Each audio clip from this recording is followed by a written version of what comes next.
this is face-to-face at Antietam. I'm doing this as a preview and maybe consider it kind of a blind test type situation, because I have the rules and a little bit of explanation on the rules that helps clarify a little bit, because they're in rough shape right now. It's not, it's not ready to be printed yet. And what I think is a Game Crafter version of the game. I don't know, if that's how it's eventually going to be sold. So I tricked some of you saying I'm going to be playing an Antietam game. I actually wish that I had the fortitude and the time before I want to get this out, because I do want to get this on a quick turnaround, to take a look at it,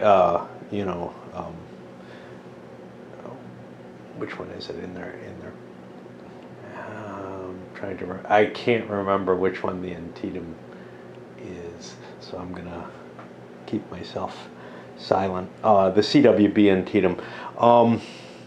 I may have already played that though, so I don't think so. I don't think I started that early. But anyhow, I've played the blue and gray one within the last couple of years. The main reason for wanting to look at an Antietam game is to get kind of a feel for how this is going to work out, because this is a card game representation of it. Somewhat similar in concept, well, maybe to Fields of Fire, I don't know, I haven't looked at that, but to, there was an old set that did there was a game that did a few battles with cards, Dixie. I think I have the Bull Run one. I know I played the Bull Run one, and I was kind of like, yeah, I'll pick that up and do that as a playthrough at some point. And I've just not gotten around to that, so I don't remember a hell of a lot like that about that. But in terms of the concept of, like, let's represent the battle, historical battlefield using cards, Civil War, obviously. The mechanisms are different in this game, though. A lot more die rolling, a lot less. Well, I'm not sure if there's less card play in terms of, like, the strategy of holding cards, etc. Because I played it once to get a hang of it, because again, I didn't feel like I understood the rules just from the reading of the rule book. So we're going to do this a little bit deeper than I probably would normally do a game like this. Because of the playtest concept, I'm hoping to have some influence with insight that I wouldn't be able to bring through with, like, a quick hit, which this really wouldn't be. It's a longer game than you'd think. Okay, so let's take a look at some of the components. You have units which have a type on them, and you'll have infantry, cavalry, and artillery. They have a symbol which has to do with, I think it's their core, but basically if you get 3 of that symbol, you're able to form a brigade if you have it in one location. And they don't have special rules on them, although the artillery has the artillery rules on it. Most of them have a historical snippet on them. You have leaders, which have a number of values on them. This is their kill number. When they're hit in battle, that's how many units you have to throw away in order to keep your leader alive. And we'll see the effect of that, and the rules around that are a little sketchy, or my understanding of them certainly is. These stars, these only matter if you're on the sunken road. And then most, if not all, of the generals have some special rule. So Hooker has certain special effects at the sunken road. He really wants to be at the sunken road. Unfortunately, he is automatically set up here at Miller's Cornfield and defending it. Likewise, Hill has special rules which apply to the sunken road, and he has stars. Again, the more stars you have in regular units, the better ones will have stars as well. The more stars you have at the sunken road affects your initiative. This initiative card is start set up. There's a set of event cards. These will get drawn at the beginning of every turn during the initiative phase. And then there's a card to indicate who has the current initiative. Generally it changes, well, it only changes according to these cards. Generally it changes based on these initiative cards. There's at least one other that changes the initiative. And let's see, you got a bunch of little tiddlywink things, which are just hit markers that you use. Some really nice dice, damn. And that's about it. So let's start looking at the rules and what you have. So the first thing, this is just a photocopy, so. The first thing you get with the rules is how to set up the game. And the Confederates start with 1 artillery here. These leaders start where they are. Hooker's defending the cornfield, which gives him a bonus. Whoever defends a terrain objective gets an extra die in combat there. Doesn't look like you have to have any troops there. How about that? A really horrible Union draw could end up working out okay. On the other side of these terrain cards, there is the victory flag captured. This is the goal of the game. You're going to try to win 2 of these 3. And there's a short game where you just try to win 1 of them. There are 5 locations on the board. A flank on each side, and then the 3 terrain locations. Let's see what else we have. Yep. Okay. At the beginning of the game, each player is going to have a hand of 7 of these cards. And I'll make sure. And that's going to be, you know, it's going to be kind of a mix. So you could end up with a really bad draw, for example. So for example, I got a couple of generals. At the beginning of play, I'm not going to be able to use more than 2 generals. So I wouldn't want more than that. And then I kind of sort my units by type, which is, or by corps or whatever. And that'll just give you an idea of what an initial hand looks like. The Union's going to have the initiative in the game, and they're going to start off, this is still set up, they're going to play 3 of their cards immediately to the board. They're only allowed to play on the flank and area 1. I'm sorry, area 2. So this is area 1, this is area 2. 3, 4, 5. Okay. If they have artillery cards that they want to play, they have to put it in area 1.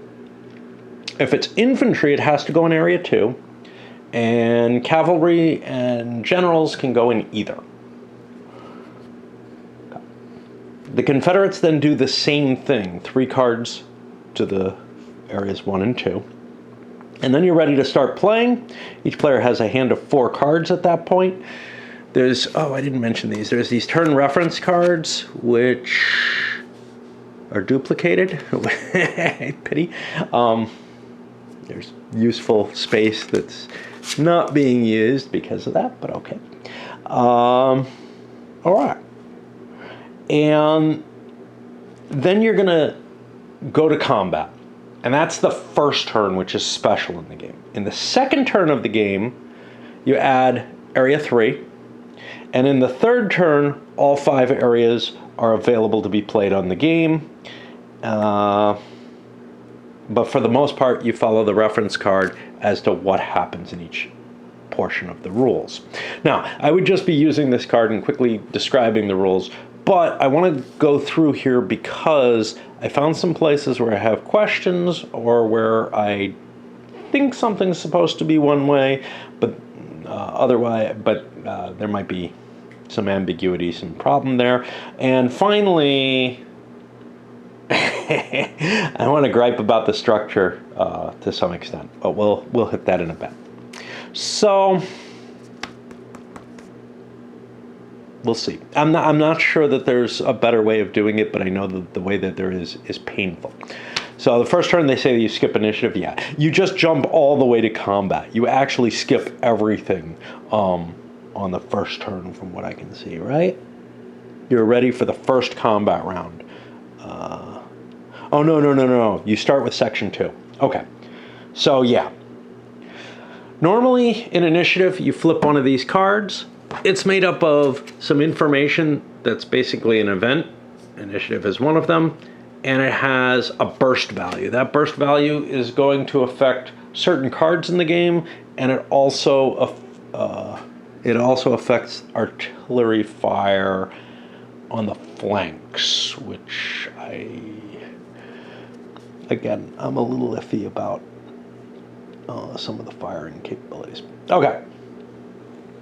Now, when the initiative card itself is drawn, it actually tells you what happens on it, but it's pre-programmed at the first turn of the game. Move all terrains to the middle of the table, so that would be this, right? But we don't do this on the first turn. You add up however many stars are at the sunken road for each side. Whoever has the most of them wins the initiative, and they get to pick one of the 3 terrain locations that they defend. And that's what we have here, where this is leaning towards him. It gives him an extra die in combat. Then the other player gets a different terrain location that they get to defend. So the initiative's not a huge bonus in terms of that. Both sides get a location that they're defending in, but the choice of locations can be very important, especially if you're down to just one remaining location. Okay. Then, even in turn 1, each side draws 2 additional cards from their deck, plus 1 additional card for every brigade that they have melded, we'll say, on the board. And you're allowed to play them in any areas that are in play. If you play a general in a location that has a general, the replaced card returns to your reserve and is immediately available to redeploy. This is a problem. Let me explain why. And this is me putting on the playtest hat. There are a couple of generals who cause a loss of a unit to the enemy if they're placed at a location. Burnsides comes to mind. If you put Burnsides at the bridge, he causes the Confederates to discard, which, as far as I can tell, means lose a unit from their side of the board. Don't ask me why. He was not effective there. This is just like some kind of rule, because that's a fair power, some kind of rule to make the generals show up where they historically did stuff. Not necessarily particularly good stuff, but they almost all have some reason that they want to be somewhere. So why is that a big deal? Well, if I can immediately replay, I put Burnsides down and remove the leader who was there. The Confederates remove a card. I put the leader who was there back, remove Burnsides. Okay, fine. I put Burnsides back and remove the leader who was there. The Confederates lose a card. The leader that's removed goes back to your hand and is immediately available to redeploy. There has to be some kind of exemption to prevent you from playing him back in the same place. That's all I'm saying. Okay. After whoever has the initiative is done deploying their cards, and they've got the hand of 4 plus 2 additional on the first turn. The other player is allowed to deploy cards, and limited by what's in play. Now you'll notice Hill is sitting here at the sunken road, but nothing can be deployed there, and it's not in play. He's just forced to be there. He's just stuck there for that first turn. In the second turn, he will be of use. Okay, both players now line up cards. This is kind of a weird situation, with 3 of the same core symbol on the top right and a general present in that battle line.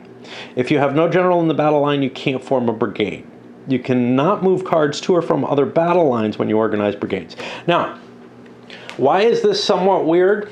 Well, because the artillery bursts hit a specific location. So it sounds to me like, at the very least, if you can form brigades, you're allowed to kind of rearrange your cards to get hit by the artillery. And we'll see that in a moment. That's, again, one of the rough edges that I don't think is intended the way it is, but we'll see. All right. The player with the initiative is allowed to withdraw up to 3 cards from the battlefield and return them to their reserves. Of these 3 cards, they can only remove 1 injured unit plus 1 injured unit per brigade that they currently have. Not necessarily from the brigade, from what I can see. No matter how many brigades you have, you can't remove more than 3 total cards being returned. And they all have to be injured as far as I can see. 1 injured unit plus 1 additional injured unit. Units are injured if they have one of these markers on them. Okay. All right, strategic withdrawal optional. I assume by optional they mean it's an optional rule in the game. We're going to play with this, but if you are currently facing enemy forces at one of your battle lines, now this is important because if you've won an area, there's no enemy there, so you can't do this. You may wish to do 1 strategic withdrawal of all troops at that location. Well, you may not be able to.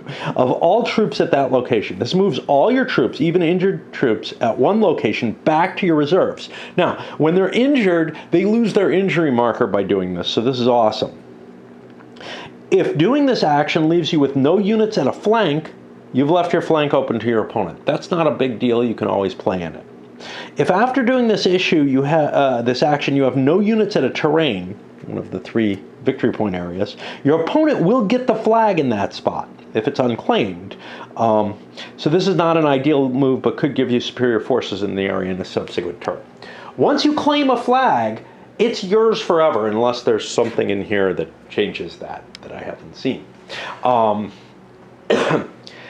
Which means that the enemy is probably never going to play there, and your troops might be stuck defending it. If you have injured troops, you can pull them back from it. If you have a leader, you can replace him. But there's really not an easy way to get those units back. There are some events cards that will allow you to clear out areas that you've already won. Unless, of course, the enemy puts a unit in there for some stupid reason. Okay. Then you can reassign any units at each battle line. You're allowed to rearrange your battle line. Place brigades near the back of the battle line and the generals at the very end. I don't know what very end is. There's 2 ends. I've been putting them at the very front, I think. So I'm assuming the very end is they will be way back, which is, again, important because of these bursts. So it forces your general to be at a particular risk from the artillery. All your other units, though, you can position and allocate them so that they match the artillery fire. And we'll see that in a bit by the way this is worded. So, yeah, I really don't know what that burst is for, except to make you do some mental mechanical work. Okay. Let's talk about combat. This is what happens in each turn going through the orders phase. Then you go to combat. Now, the general rule for combat is you roll 1 die for each card that you have in that location, except for the general, plus a die if you have the defending terrain. And you're looking for 6s. But if you have a general there, 5s and 6s hit on all your dice. And if you have a brigade present in that line, 4 5s and 6s hit. And that seems to apply to flanks as well. So you might want to put infantry in flanks to fight, to help create brigades. There's other reasons to have them there. Okay, great. Then we go down and there's a number of different segments. First, each of the heavy artillery fires. Heavy artillery is artillery that's been placed on the flank. heavy cavalry is cavalry that's been placed on the flank. The unit changes if you move it onto the battlefield proper. Whatever that means. Okay. The person with initiative fires his heavy artillery first. And they're allowed to fire, first on flank 1, then on flank 5. They're allowed to fire directly in front of them or in either of the 2 next spaces in the board, as long as they're in play. I don't think you can hunt D.H. Hill with artillery from here, okay? There's an asterisk there which doesn't seem to apply to anything. It might be that. I don't see anything. Okay. The hits that the artillery does take effect before anything else happens. So, if you kill a unit, if you hit a unit, you just put a marker on it, and it has little effect except to weaken it. Weaken it in terms of it'll die more quickly. But if you hit it twice, it'll be dead. And if you hit something twice, it's removed without being able to fire, and it may already have a hit on it. If a general gets hit, they have a problem, and I believe they resolve that through the normal general hit rolls, which is you either kill the general or you kill a number of units equal to the general's death number or whatever. Kill number, I think they call it. Okay. Now here's where it gets weird. You roll for the artillery at that line. You choose your target first. You roll for your artillery. You count the number of hits.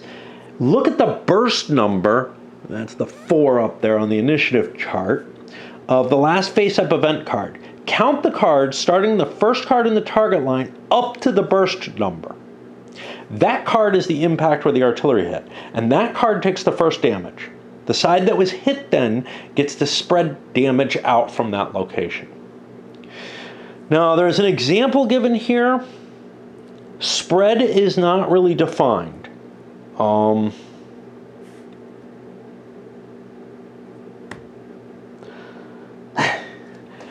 It's not clear to me if you could take a hit on the first unit that is the 4 and then take another hit on that unit and kill it to avoid leaking to the next unit over. But it does say that you can spread in both directions. It doesn't say that you must spread. Normally, each unit has to take 1 hit before any other units take any hits. No, before any unit takes a second hit. But I don't think that applies with artillery, so I'm a little fuzzy on that aspect. Okay. After the two flank artillery have fired for both sides, so after the initiative player goes, the non-initiative player fires both his artillery. You can counter battery and knock out artillery if it's sitting up there.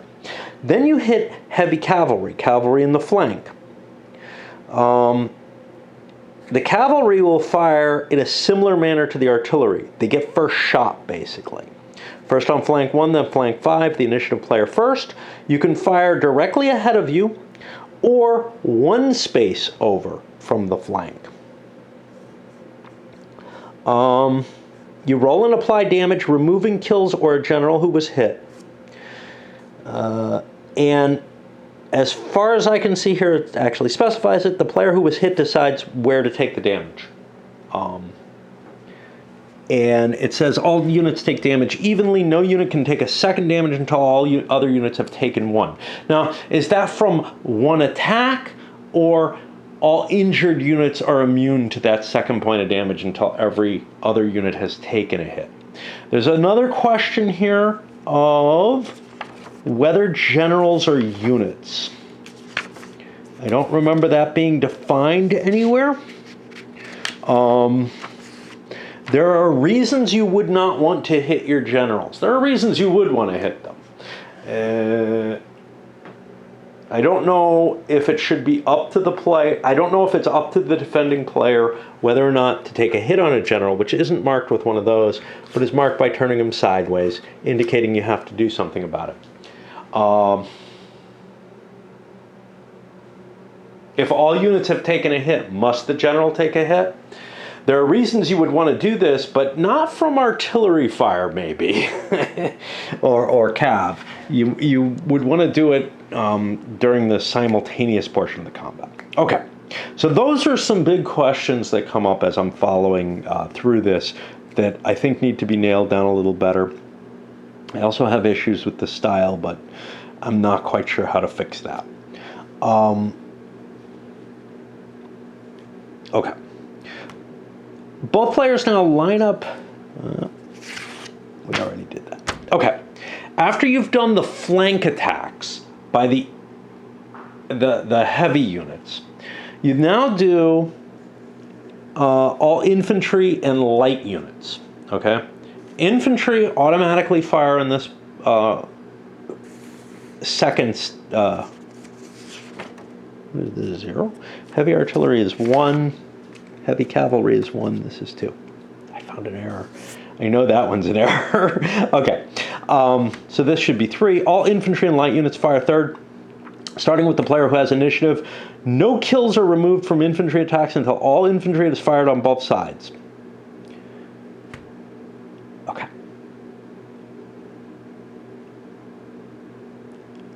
All infantry and artillery that are in these 3 places, which will be called light units, fire straight ahead. Each player rolls 1 die for each card.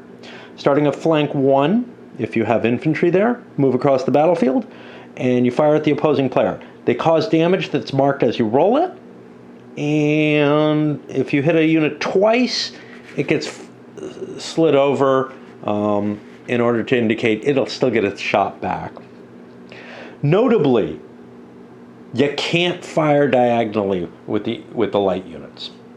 And this is why I said, if you win a location early with a lot of units, you might have trouble getting them out of there, and they're kind of useless. I gotta swap batteries. Even units that are killed during the infantry and light unit fighting get to shoot back, and the general still has abilities if placed horizontally. But I'm not sure if he does. He does not if you hit him in the cavalry or the artillery phase. You have to resolve his death number at that point, which means he will not be on the board if you do a cav raid or if you hit him with artillery. Okay. All right. Open flanks. This is important. If you're unopposed on a flank, you are in your flank space and in your opponent's open flank, and thus the units next to that open flank are now adjacent. In that case, infantry in your flank can fire units next to the flank, and heavy cav can attack the units one more over, either here or here. Say this is an open flank. And heavy artillery can attack the unit in the next to the flank and up to 2 spaces away. They basically command the entire main area of the battlefield. They can't hit the other flank, though. Okay. All right, let's see what else there is. If the next terrain were also open, due to a flag being captured, you would be adjacent to the next actual defended battle line. All right. This is stated in a way that I clearly played it one way, which is, okay, if this is open, if there's no enemy here, then my flank advantage, I'm adjacent to this now instead. I'm not sure what that's meant to be. That's how I read it as worded, but it might mean that these guys are adjacent to this, which means if you win this, you're adjacent to both of these. That's not how it looks, but like this appears to be about open flanks, rather than if I've captured Miller's cornfield, I can get at the sunken road. And of course, it's not just captured, but captured and it's not opposed. Okay. So I'm going to play it the way I played it before, which is to say these guys are off defending something that's no longer really part of the battlefield anymore somehow. But it may be that the intention is that they should be able to come into play and fire into those areas. That would make sense, although flanking infantry also are affected by this, if in order to make something make sense, the fact that you have to resolve all the combats rather than resolving one area at a time. But again, the flanking infantry can reach anywhere, can reach other areas conceivably. Okay. So I honestly don't know. I don't know if you gain some sort of flank advantage from this. I thought it was kind of neat the way it worked, where troops were being left behind in the backfields, and it was impossible to get them out of there. But also very weird. Okay. Assessing damage. The player who was hit decides where to take damage. All units take damage evenly. Now,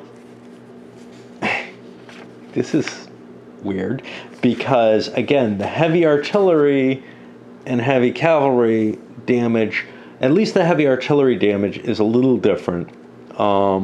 This has its own specific version of that rule. This does not have that. The heavy artillery does not have a rule which limits you in the number of hits. So I think you can hit the same unit twice with the heavy artillery before you take hits elsewhere, if you so decide. Okay. The player decides where to take... Oh, and then there is another problem. Generals, well, when generals are hit, they're turned, but they can take more than one hit, and I don't know what that means. The player who was hit decides where to take damage. Units take damage evenly. No unit can take a second damage until all units in the location have taken one, except heavy artillery damage. Yay. Each unit and card can take one damage and keep fighting, except generals who are placed horizontally when hit once. Somewhere else it talks about them being hit twice, though. So, if a card is returned to your hand, it is assumed to have medical intention and is healed. When deployed again from your reserves, it has everything back. Aha, here it is. Any general hit one or more times when removed from the battle line must decide to discard the number of cards equal to his survive number on the right top of his card. Those cards must come from the battle line where the general was located or from your reserves, your hand. Notably, these can be destroyed units from what I can see, which is really an important factor. If you discard the general's survive number, he survives and is put in your reserves. If you do not or cannot afford or cannot discard cards for your general's survival, that general did not survive his wounds and is discarded from the game. The next step is discard all remaining horizontal cards. They are now dead. Okay, this is interesting. So, if I've already lost a unit, I can take a general as a hit. This is a point that's not spelled out clearly, but that I feel like I have to spell out because it took me a while to figure out this was the case. I can then hit the general and get him back in my hand for free by using dead units as discards, because they're not discarded automatically until after the decision on the general's been made. Okay. Disbanded brigades. After applying all damage and removing casualties, if you have any brigades with less than 3 matching corps symbols or no generals present in the battle line, that brigade is split up, separate the cards, and is no longer a brigade. Okay.